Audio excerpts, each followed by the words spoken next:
Welcome, ladies and gentlemen. Tonight, you will see a complete history of the founding county of the Maryland colony.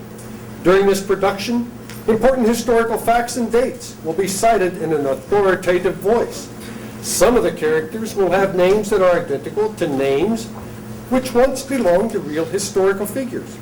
The actions and speeches of these historical figures will be portrayed just as if they had happened so many long years ago. Some audience members might feel insulted by what might be perceived as irresponsible misrepresentations of history. Others might take offense at the gross simplifications, the inexcusable omissions, and the crude stereotypes. Some audience members might not be so particular about historical accuracy, but feel cheated by the overall shabbiness and thrown together feel of the whole production. To this, we respond. Welcome, ladies and gentlemen. Tonight, you will see a complete history of the founding county of the Maryland colony. A history of St. Mary's County in 23 minutes. This clock will show the time remaining to 23 minutes. That is, when the big hand and the small hand are on the 12. We are starting now.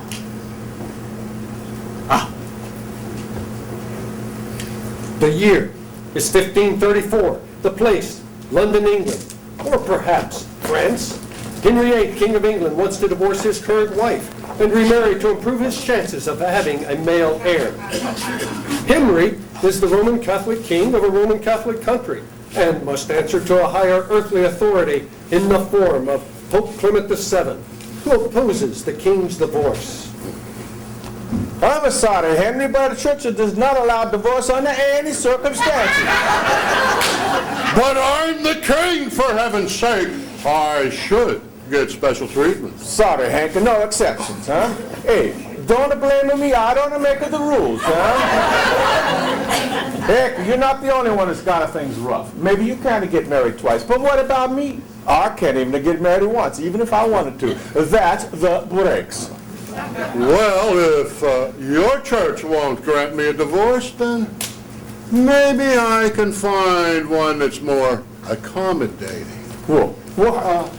Maybe I'll start my own religion. Indeed, by God, that's just what I'll do. Henceforth, England is no longer a Catholic country under the boot of the Vatican.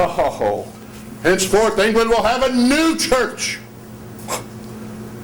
This new Church of England will be called the Church of England.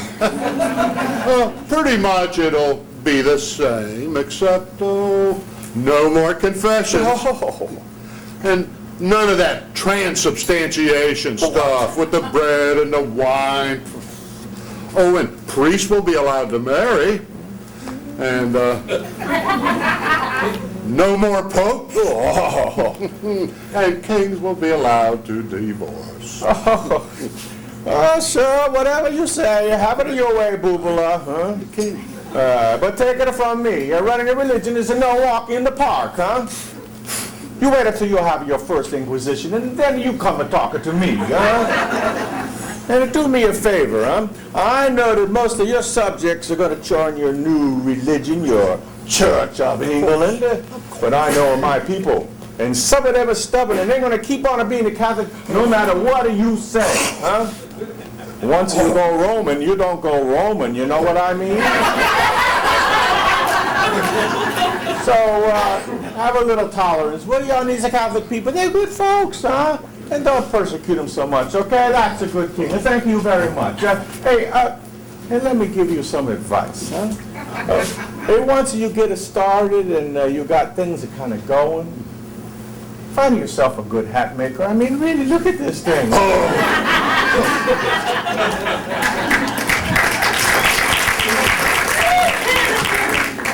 Despite Henry's promise to show tolerance, he and his successors persecuted anyone who didn't profess to the new official Church of England, and they were especially hard on the Catholic minority.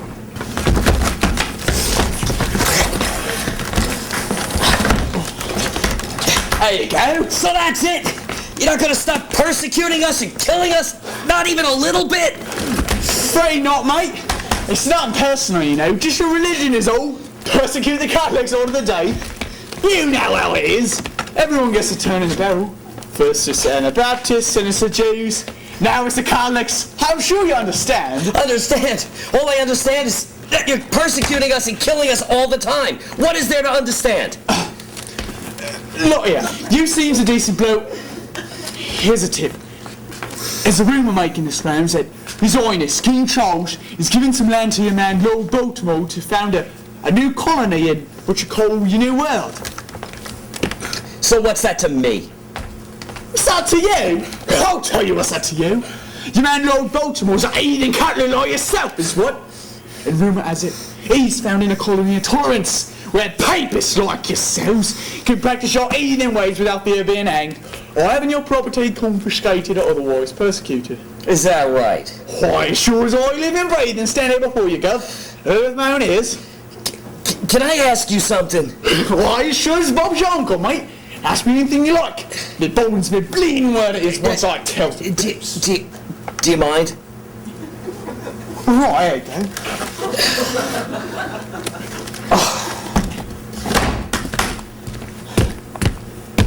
Why do you people talk like that?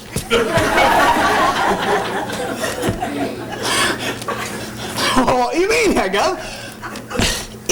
The whole bloke and blimey and Henry VIII. What is that supposed to be about? Why can't you people speak normally? I don't know what you're talking about. I mean, it's just the way we talk, you know. I mean, it's what the people expect. I don't know.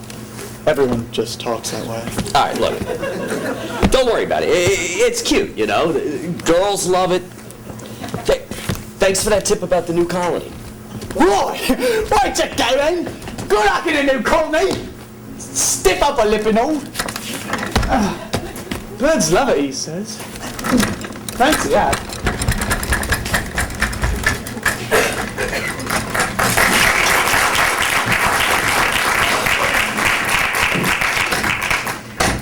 The kindly Cockney had given credible counsel to the crestfallen Catholic.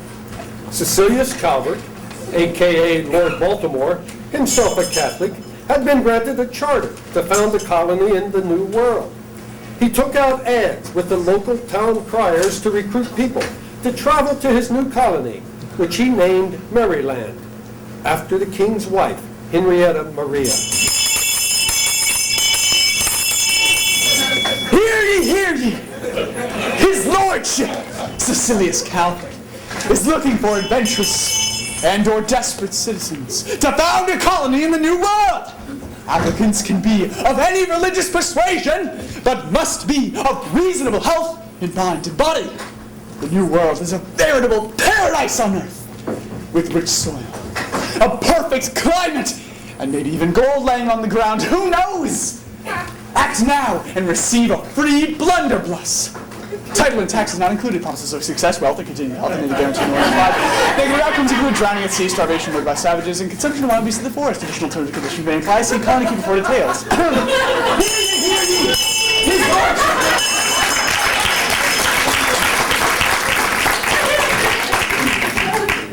In November 1633, 140 passengers left England bound for Maryland on a boat named the Ark. A second ship, the Dove, also departed that day but was temporarily misplaced at sea.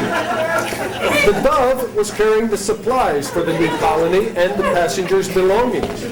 This separation of the passengers from their luggage was the beginning of a long tradition in commercial travel.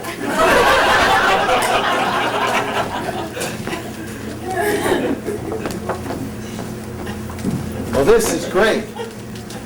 Soon we'll be able to get across the ocean, and then we'll have our own country where we can worship our own Catholic gods in our own churches, where we can be free to walk down the streets without shame or fear, where we can be free to persecute the Protestants and the Quakers now that we're in charge. Me? I'm just glad to be away from that Cockney accent for a while. I couldn't stand having my kids growing up talking like that. Anyway, Lord Calvert made sure that we wouldn't persecute anybody because of their religious differences. We're supposed to practice tolerance. Tolerance? Well, that's just great. I suffered through all those years of oppression, and now when I get to be the oppressor, they go and change the rules. Well, this is some how do you do. All I can tell you is tolerance, schmolerance. The Ark sailed across the Atlantic and in the Barbados Islands was reunited with its support ship, the Dove.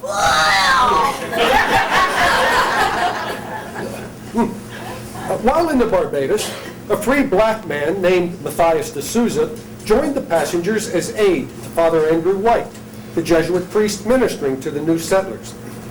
The ships sailed northward and made their first landfall in the New World on an island in the Potomac River, which they named St. Clement's Island, whose feast day it was. The date was March 25th, 1634. The first Marylanders were glad to be off their boat. They said a Catholic Mass of thanks, did their laundry, and drank some beer. Then they sailed back down the Potomac River to find a suitable place to settle, eventually setting up at the headwaters of what they named the St. Mary's River, in a place they named St. Mary's City, for lack of any imagination. These refugees and adventurers thought they were the first people in this part of the New World. They knew there were Indians already here, but they thought they were the first people to arrive, because, of course, they didn't think the Indians were people. The English had this problem for a long time, centuries, really. So, what you want to do today? Don't know. Hang out by river, eat some oysters, maybe ship a few arrowheads. Sound like a good plan to me. So what you tell our lady? Told her we were going out to chase some deer. Said I'll be back this afternoon. What about you? Told her I'd check out rumor about giant canoe. Told her about giant canoe on river full of scary pink people with hairy faces. God, hurry, kids all scared. You should have seen their faces. I heard about that giant canoe story. Old Possum Hat that lives by a fallen down tree was telling me about it. He said the canoe was as big as an island with 3 trees growing on it. He said it had many humans on it, but they were colored of fish bellies and covered themselves with cloth. I'd cover myself with cloth too if I were fish belly colored. Giant canoes, pink humans. I think old Possum Hat must have accidentally got some Jimson weed in his Oh. Speak of the evil spirit that roams the land in the form of a beast with tiny horns. Oh, Possum Hat, we were just talking about it. Yeah, you and your giant canoe. What? You don't believe me about the giant canoe? Come over here and tell me you don't believe about the giant canoe.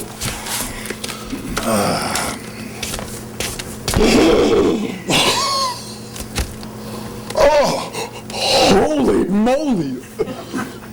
Look at the size of that boat. It's like a freaking floating island full of pink people.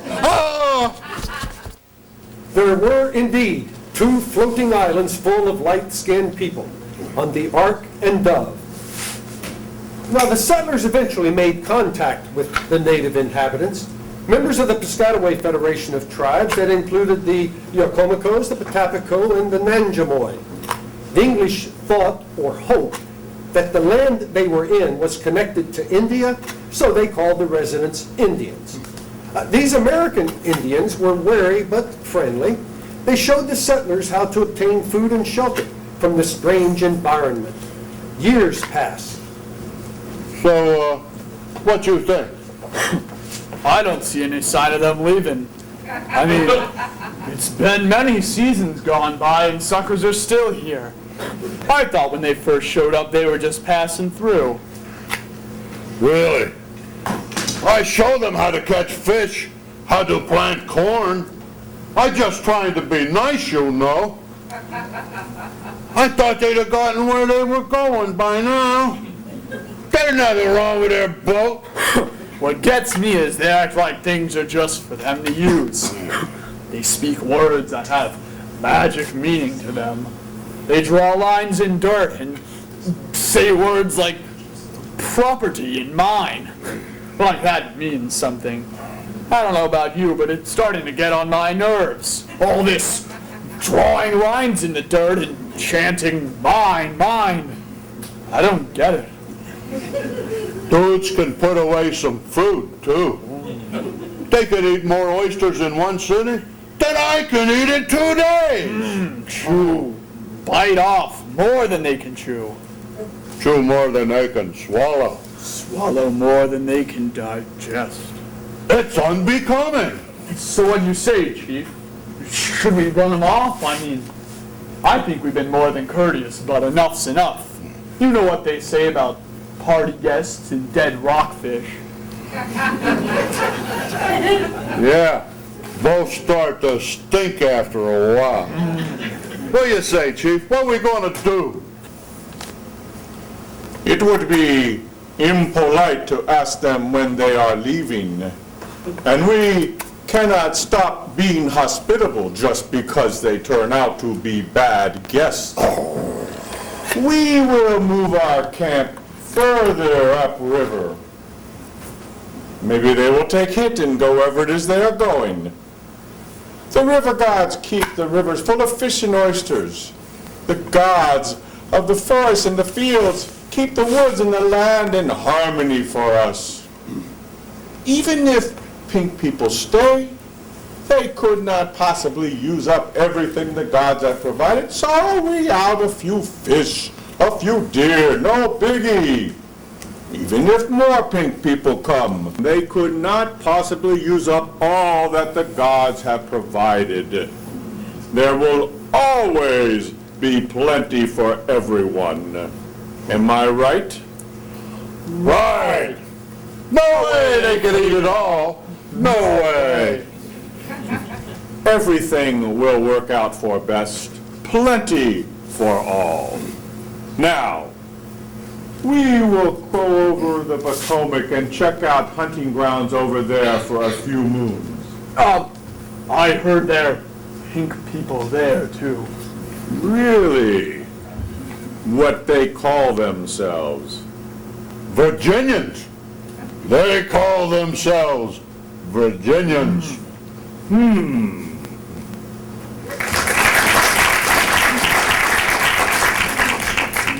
The Marylanders didn't leave.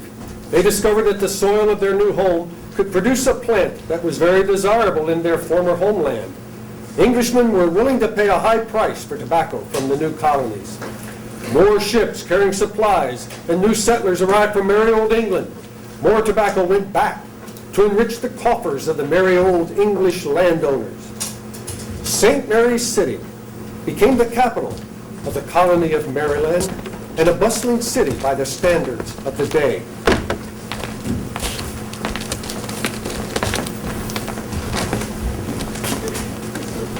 Hey, what are you doing? What am I supposed to do?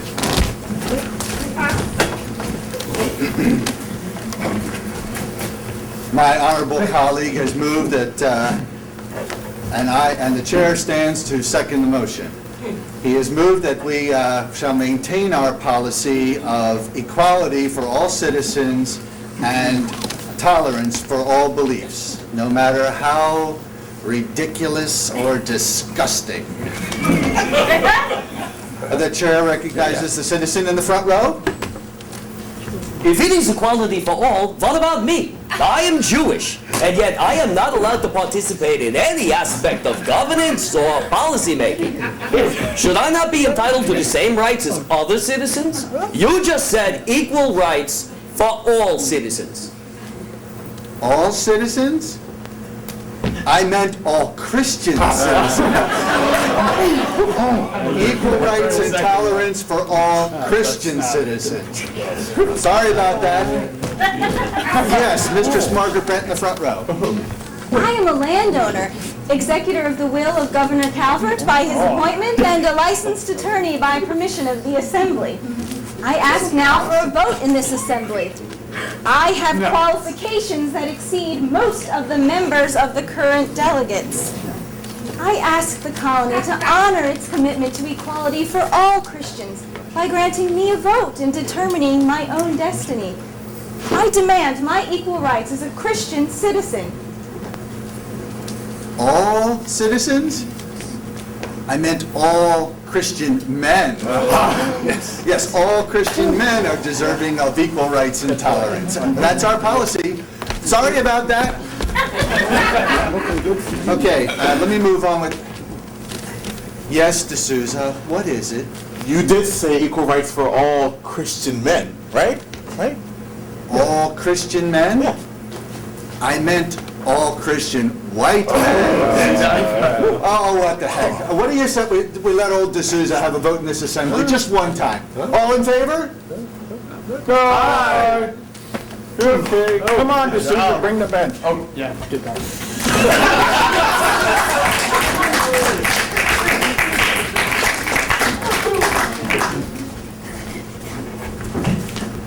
When all is said and done, the accomplishments of the Maryland colony in extending equality were unparalleled in human history.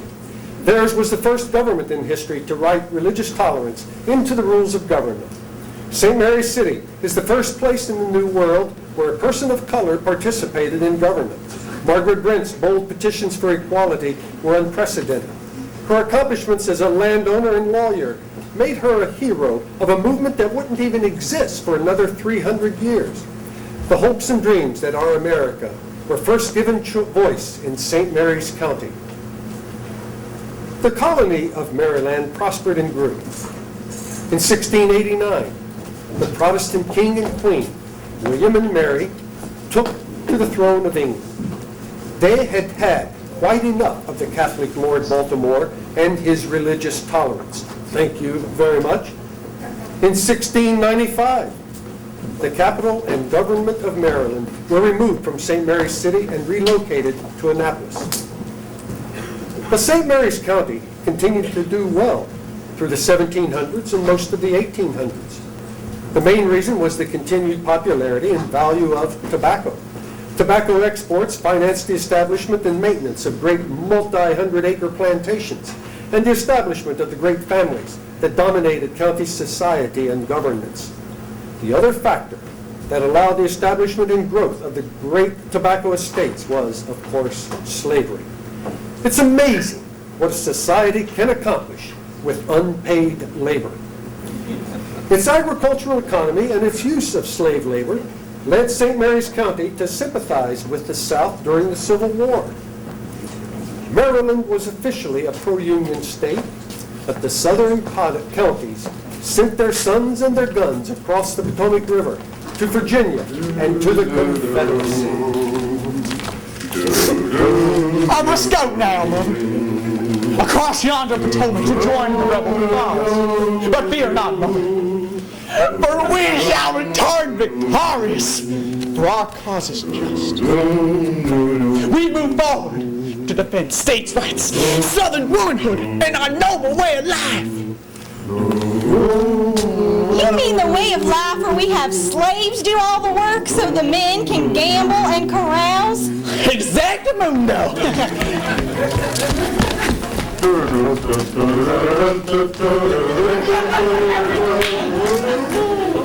Unfortunately, St. Mary's County picked the losing side in the Civil War. The large landholders who supported the South had their plantations seized and broken up by the victorious Yankees. The remaining plantations could not be maintained intact without slave labor, and they, too, were gradually broken into smaller farms. The decades after the Civil War were hard times for St. Mary's Countyans.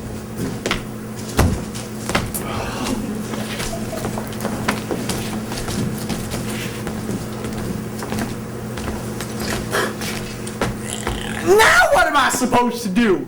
You free my slaves and busted up my plantation.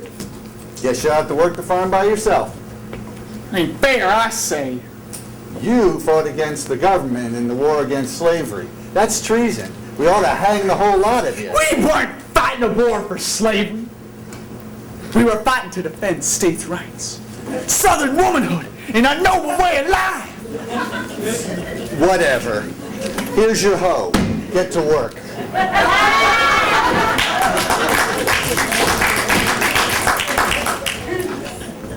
Countyans continued growing tobacco on small farms and harvesting crabs and oysters.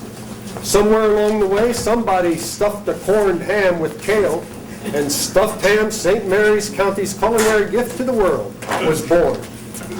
The prohibition on alcohol provided some economic relief for some enterprising Countyans, but nothing much happened until World War II. Then things really started happening. The Patuxent Naval Air Station was built, and the wider world became aware of this beautiful, unspoiled peninsula. Workers who came here to build the Navy base stayed in what came to be known as God's country. After the war, sailors and aviators who had been stationed here came back to the land of pleasant living. The post-war generation was entitled to relax and live a little. Communities of waterfront and weekend cottages sprang up all over St. Mary's to serve the recreational and relaxational needs of Washington and Baltimore area workers. At one time, the 7th election district of the county had the highest per capita liquor consumption in the United States. Slot machines added to the gaiety and excitement. It was fun, until the Bay Bridge was built. Let's go to Ocean City!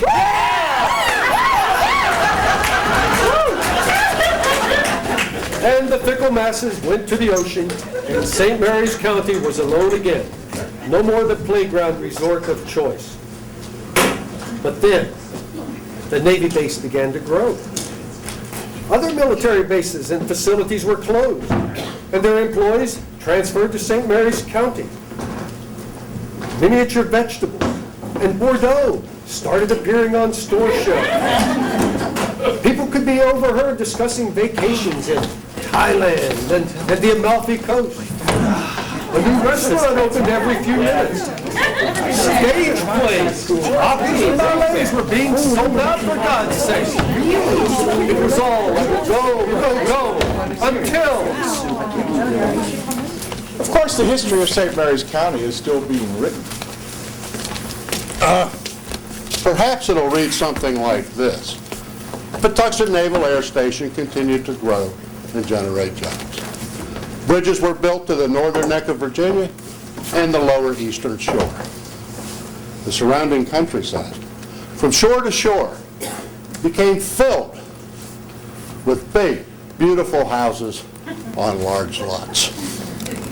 Until the traffic got so bad and the water supply so low that the Navy closed the base down and moved everything to North Carolina.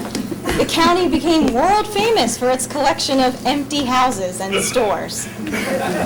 Or perhaps a future history will read, St. Mary's County became a collection of townships and villages separated by working farms. Each village became renowned for its own special product. One brewed a beer made from grains grown in surrounding fields. Another became famous for its stuffed ham. Another for the briny sweetness of its oysters. People came from all over the world to travel among the villages of St. Mary's County. However the future unfolds, it will be as it has always been. There will be the inevitable joys and tragedies. There will be the usual victories and setbacks. There will be the usual allotment of selfish and greedy asses. The usual allotment of fools and blowhards and connivers. And St. Mary's County will always have its majority of honest, decent people full of good cheer and goodwill.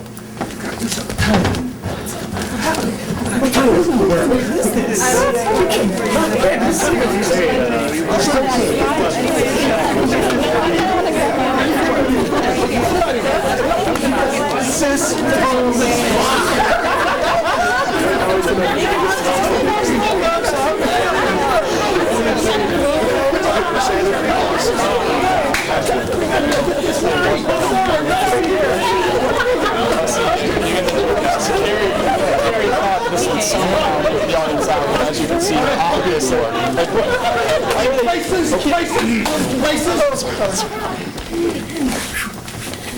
And life will go on, and life will be good, as it always has, but in a different way.